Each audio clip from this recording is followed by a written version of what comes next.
துனியா ads, SEO, digital marketing, online advertisement, social media, e-commerce marketing உள்ளிட்டவைகளுக்கு கீழ்காணும் நம்பரை contact பண்ணுங்க. தரமான சேவையை குறைந்த செலவுல செய்யறாங்க. ஸ்பிரிச்சுவல் தமிழன் நேயர்களுக்கு வணக்கம். இந்த சேனலை சப்ஸ்கிரைப் பண்ணுங்க, மறக்காம பெல் சிம்பலை கிளிக் பண்ணுங்க. ஜோதிடத்துல குரு பகவான் பொன்னவன் மன்னவன் அப்படின்னு பல்வேறு வார்த்தைகளால போற்றப்படுகின்றார். அப்படிப்பட்டவர் பல்வேறு நபர்களின் வாழ்க்கையிலையும் விளக்கேற்றும் விதமா இந்த ஆண்டு அதிசாரமா அக்டோபர் 18ஆம் தேதி அன்று மிதுனத்துல இருந்து கடகராசிக்கு பெயர்ச்சி அடைகிறாரு. கடகராசி குரு பகவானின் உச்ச வீடு ஆகும். அங்கேயே டிசம்பர் வரையும் இருக்கக்கூடிய நபர் டிசம்பர் 3ஆம் தேதியை ஒட்டி மீண்டும் வக்ர கதியில மிதுன ராசியை நோக்கி பயணத்தை தொடங்குறாரு. இருப்பினும் அவர் முழுவதுமா வக்ர நிவர்த்தி அடைய மார்ச் மாதம் ஆகும். இதனால நம்ம வாழ்க்கையில பல்வேறு விதமான மாற்றங்களும் முன்னேற்றங்களும் ஏற்பட போகுதுன்னே சொல்லலாம்.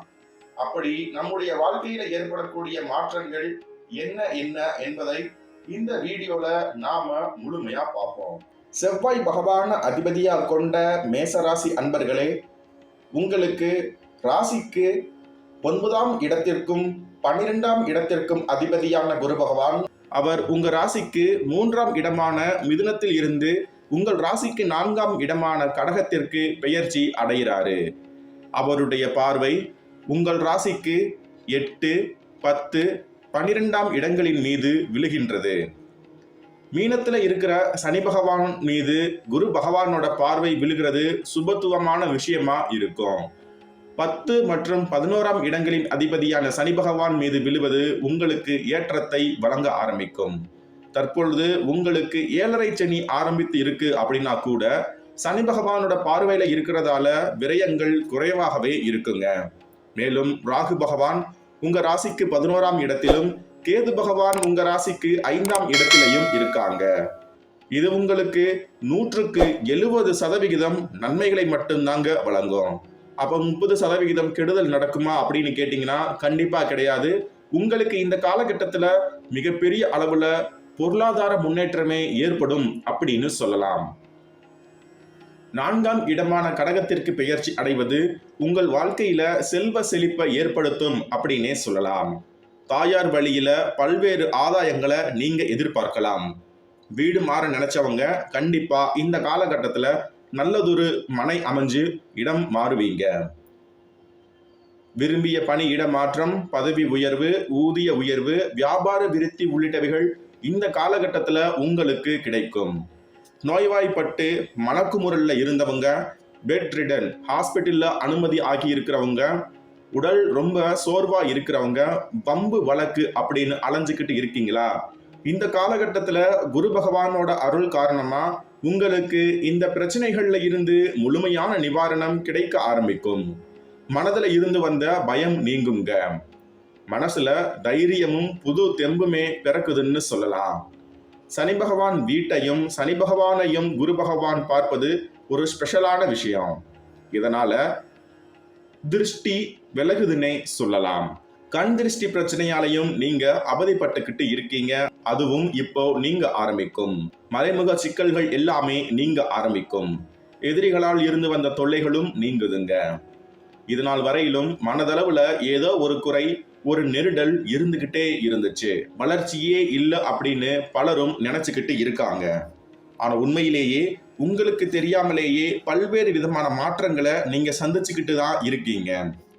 பெரும்பாலான மேசராசிக்காரவங்க நினைப்பது ஒன்றும் நடப்பதும் ஒண்ணுமா தான் இருக்கு. ஆனா குறை சொல்லும்படி எதுவும் இல்லை. வேலை தேடி அலைஞ்சுக்கிட்டு இருக்கிறவங்களுக்கு நல்ல வேலை கிடைக்கும். மாமியாரின் ஆதரவும் கிடைக்கும். அது மட்டும் இல்ல, தொழில் செய்யறவங்களுக்கு தொழில்ல அபரிதமான வளர்ச்சியா இந்த காலகட்டம் அள்ளி தரப்போகுதுங்க. தொழில இருந்து வந்த தடைகள் குரு பகவானின் அருள் பார்வையால முழுமையா நீங்க ஆரம்பிக்கும். குறிப்பா அக்டோபர்ல இருந்து நவம்பருக்குள்ளேயே உங்களோட பிரச்சனைகள் முழுமையா நீங்கி இருக்கிறத நீங்க உணர முடியும். இப்போதைய சூழ்நிலையில பாக்குறப்போ குரு பகவான் உங்களுக்கு சாதகமா இருக்காரு. மேலும் இந்த குரு பகவானோட அதிசாரத்துல கிடைக்கிற குரு பகவான் மூலமா கிடைக்கிற பலன்கள் எல்லாமே உங்களுக்கு 2026 மே மாசத்துல இருந்து கிடைக்க போறதுக்கான ஒரு ட்ரெய்லர் அப்படின்னே சொல்லலாம். ஒரு சில பேர் இன்ப சுற்றுலா, ஃபாரினுக்கு டூர் போறது, அப்ராட் போக ஆசைப்படுறது உள்ளிட்டவைகள் கனவாவே இருந்துகிட்டு இருக்கு. அவையெல்லாம் இந்த காலகட்டத்தில் நிறைவேறுங்க. Crypto currency, trading, gold, share market உள்ளிட்டவைகளில் நீங்க முதலீடு செஞ்சீங்க அப்படின்னா அதற்கான ஆதாயமும் கிடைக்க ஆரம்பிக்கும். ஆதாயத்திற்கு குறை இருக்காது, சுப செலவுகள் ஏற்படும். இதனால் வரையிலும் செலவுகள் அதிகமாகிட்டே இருந்துச்சு இல்லையா, அவை கட்டுப்பட ஆரம்பிக்கும். செலவுகளை நினைச்சு நீங்க வருத்தப்பட வேண்டாம். ஏன்னா அதற்கான ஆதாயமான பாதையும் குரு பகவானாலேயே உருவாக்கப்படும். மொத்தத்துல குரு பகவானோட பெயர்ச்சி உங்க வாழ்க்கையில எழுச்சிய ஏற்படுத்தும்னே சொல்லலாம். உயர் அதிகாரிகளால உங்களுக்கு பல்வேறு நன்மைகள் நடக்குங்க. ராகு பகவான் ஏற்கனவே உங்களுக்கு சாதகமா இருக்காரு. 11ஆம் இடத்துல ராகு இருக்கிறது நீங்க இறங்கி இருக்கிற முயற்சிகள்ல வெற்றி மேல வெற்றிய உடனடியா வழங்கும் சக்தி படைச்சது. அவ்வளவு வலிமையான இடத்துலதான் ராகு பகவான் இருக்காரு. அதனால நீங்க இந்த காலகட்டத்துல வளர்ச்சியை நோக்கி நடக்க போறதுல எந்தவித மாற்று கருத்தும் கிடையாது. சொசைட்டியில உங்களுடைய தரம் கூடும், அந்தஸ்து உயரும், பெரிய மனிதர்களோட சகவாசம் ஏற்படும். பெரிய மனிதர்கள் உங்களுக்கு பக்கபலமா இருப்பாங்க. பண விஷயம் உங்களுக்கு இந்த காலகட்டத்துல மலை போல பணம் கொட்டுறது உறுதி. செலவும் அதற்கு ஏற்றாற் போல இருந்தாலும் அவை சுப செலவாகவே இருக்குங்க. எனவே இந்த காலகட்டத்தை பத்தி நீங்க கவலைப்பட வேண்டாம். 100க்கு 70% நன்மைகள் மட்டும்தான் நடக்கும். மேலும் பல நன்மைகள் நடக்க குலதெய்வ வழிபாட்டையும் காவல் தெய்வ வழிபாட்டையும் மேற்கொள்ளுங்க. மேலும் இது போன்ற ஆன்மீகம், ஜோதிடம், ராசிபலன், சித்தர் வழிபாடு, கோயில்கள், புராணங்கள், இதிகாசங்கள் பற்றிய தகவல்களுக்கு நம்ம ஸ்பிரிச்சுவல் தமிழன் சேனலை சப்ஸ்கிரைப் பண்ணுங்க. மறக்காம பெல் சிம்பலை கிளிக் பண்ணுங்க. நன்றி.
Subscribe, like, comment, and share.